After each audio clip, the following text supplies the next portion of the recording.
Mr. President, long before the unjustifiable Hamas attack on Israel on 7th of October, Gaza was already one of the most desperate places on earth to live.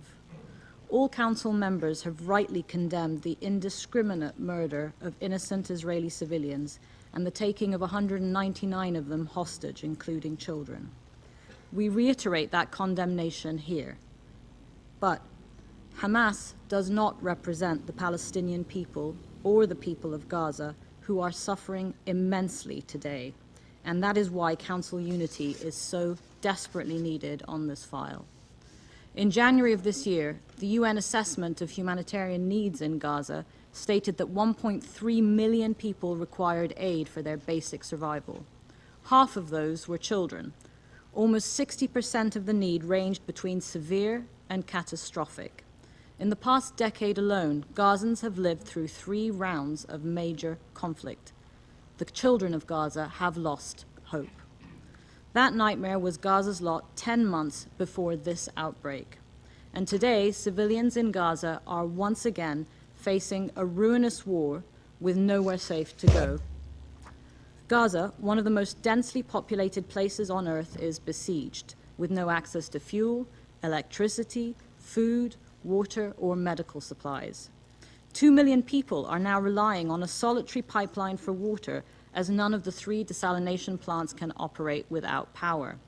And against this terrible backdrop, the international community must recognize that the call for the evacuation of more than 1 million people who have nowhere safe to go and no assistance for what it is, an unjustified demand unmeetable in its nature. Therefore, there is work for this Council to do beyond making statements.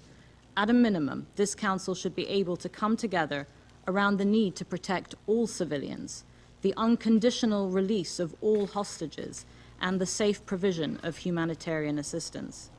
Access to fuel, food, water, medical aid, and other basic necessities must be fully restored.